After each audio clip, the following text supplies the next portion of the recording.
এটা যেটা আপনি প্রশ্ন করলেন, এটা একটা পলিটিক্যাল ইস্যু, বাংলাদেশের রাজনৈতিক ইস্যু। যদিও যেহেতু আমরা বাংলাদেশে বসবাস করি, শুধু বাংলাদেশের স্বাধীনতা এবং সার্বভৌমত্ব অবশ্যই ফার্স্ট প্রায়োরিটি। কেন বাংলাদেশ আছে বলেই আমরা আসলে এখানে দিনের দাওয়াত দিতে পারছি, আমরা মাদ্রাসা প্রতিষ্ঠা করতে পারছি, মসজিদ চালাতে পারছি স্বাধীনভাবে। যদি এই দেশ না থাকে তাহলে আমাদের এই কার্যক্রমগুলো বাধাগ্রস্ত হবে। যেমনটা আমরা ভারতের মধ্যে থাকা যে সমস্ত মুসলমান, তাদের অবস্থা আমরা দেখি, কাশ্মীরের মুসলমানদের অবস্থা আমরা দেখি, ফিলিস্তিনের মুসলমানদের অবস্থা আমরা দেখছি, গাজার মুসলমানদের অবস্থা আমরা দেখছি। তো তাদের থেকে যে আমরা বেটার আছি, এটা কিন্তু একটা দেশের স্বাধীনতা এবং সার্বভৌমত্বের কারণে। তো দেশের স্বাধীনতা সার্বভৌমত্ব খুবই গুরুত্বপূর্ণ দিনের জন্য। তো সেক্ষেত্রে আমাদের প্রত্যেক দেশের নাগরিককে সচেতন থাকা উচিত যে আমাদের দেশের স্বাধীনতা এবং সার্বভৌমত্বের শত্রু কারা। ভৌগোলিক কারণেই আমাদের জন্মগত বাই ডিফল্ট যারা শত্রু, তারা আমাদের জন্য সবচেয়ে বেশি হুমকির, এবং তাদের বিরুদ্ধে কথা বলার কারণেই কিন্তু ওসমান হাদি একটা কথা বারবার বলতো, দখলদারিত্ব এবং আধিপত্য। তো সবাই জানে দখলদারিত্ব এবং আধিপত্য কি।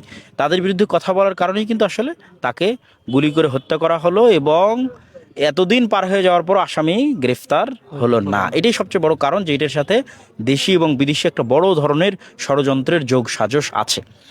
আর অন্য কাউকে বড় রাজনৈতিক দলের কোনো নেতাকে বাছাই না করে, ঠিক আছে, বড় দলের কোনো বড় যাদের নেতাকর্মী আছে, যাদের সংগঠন আছে, তাদেরকে বাছাই না করে এই ছোট্ট একটা ছেলে যে একা একাই চলতো, তাকে বাছাই করার কারণ কি? কেন তার ভয়েসের যে যুক্তি ছিল, তার জ্ঞানের যে সক্ষমতা থেকে যে সে তর্ক বিতর্ক করতো, এবং তার জায়গা থেকে যে তাকে কেনা যেত না তার সততা এবং ন্যায়পরায়ণতার কারণে, এইটাই কারণেই সে আসলে হুমকি হয়ে উঠেছিল। তো আমাদের এটার সমাধান কি? তাৎক্ষণিক কোনো সমাধান নেই। দীর্ঘমেয়াদে আমাদের নিঃশ্বাস এবং দম ধরে রাখতে হবে। আমরা যেমন ছোটোবেলায় কিতকিত খেলার সময় নিঃশ্বাস ধরে রাখতাম, দম ধরে রাখতাম, বাংলার মুসলমানদেরকে শিখতে হবে যে আমরা কীভাবে 50 বছরের প্ল্যান নিয়ে নিঃশ্বাস ধরে রেখে কাজ করব, যেটা আসলে ওসমান হাদি শুরু করেছিল। সেটা হচ্ছে যে ওই মানের জ্ঞান অর্জন করা, ওই মানের তর্ক বিতর্ক শিখা, ওই মানের স্কিল ডেভেলপ করা। আমাদের শত্রুরা কিভাবে আমাদের সাথে শত্রুতা করে, কোন ওয়ার্ড, কোন শব্দ ব্যবহার করে, কোন ফ্রেমিংয়ের মাধ্যমে তারা আমাদের সাথে খেলে, ঠিক আছে, এবং আমাদেরকে দেওয়ালে, আমাদের পিঠটা দেওয়ালে ঠেকিয়ে দেয়, এবং আমাদেরকে মেইন স্ট্রিম থেকে আউট করে দেয়, কোন শব্দগুলো ব্যবহার করে, কোন বাক্যগুলো ব্যবহার করে, এই ফ্রেমিংগুলো শিখা, এবং সেটাকে পাল্টা কাউন্টার দেওয়ার জন্য যুক্তি এবং তর্ক তৈরি করা, এবং সেই যথোপযুক্ত জায়গায় সত্যবাদিতা এবং ন্যায়পরায়ণতার সাথে তুলে ধরা, বিক্রি না হওয়া। আমাদের দেশের রাজনীতিবিদদের সবচেয়ে বড় সমস্যা হচ্ছে এরা অতি দ্রুত বিক্রি হয়ে যায়। গোলামির স্বভাব তাদের রক্তে রক্তের এবং রন্ধ্রে রন্ধ্রে। এরা যখন ক্ষমতার জন্য যা ইচ্ছা তাই করতে পারে, ফলত তাদের উপর ভরসা করা খুব কঠিন।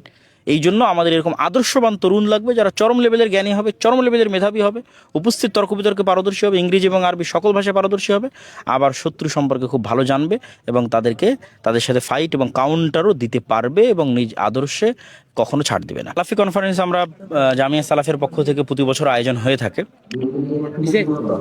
এটার মূল লক্ষ্য উদ্দেশ্য হচ্ছে দেশ এবং বিদেশ থেকে বড় বড় আলেম ওলামাদের নিয়ে এসে বাংলাদেশের জনগণের মধ্যে কোরআন এবং হাদিসের, সহিহ হাদিসের এবং সঠিক আকীদার এবং সঠিক মানহাজের, সালাফি মানহাজের, সালাফি বলতে আসলে সালাফে সালেহিন, মানে যারা অতীতে চলে গেছে, সাহাবি, তাবি, নবী, তারা হচ্ছে অতীতে চলে যাওয়া সৎ কর্মশীল বান্দা, যাদের কথা আল্লাহ, যেমন আমরা সূরা ফাতিহার মধ্যে সবসময় পড়ি যে ইহদিনাস সিরাতাল মুস্তাকিম সিরাতাল লাযিনা আনআমতা আলাইহিম, হে আল্লাহ তাদের পথ দেখো যাদের উপর আপনি দয়া করেছেন।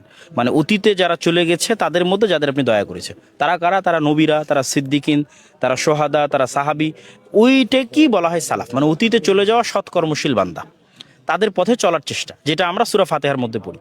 তো ওই তাদের চেষ্টার মধ্যে আমাদের এই প্রচেষ্টা যে তাদের আদর্শ, তাদের আকীদা ছড়িয়ে দেওয়া।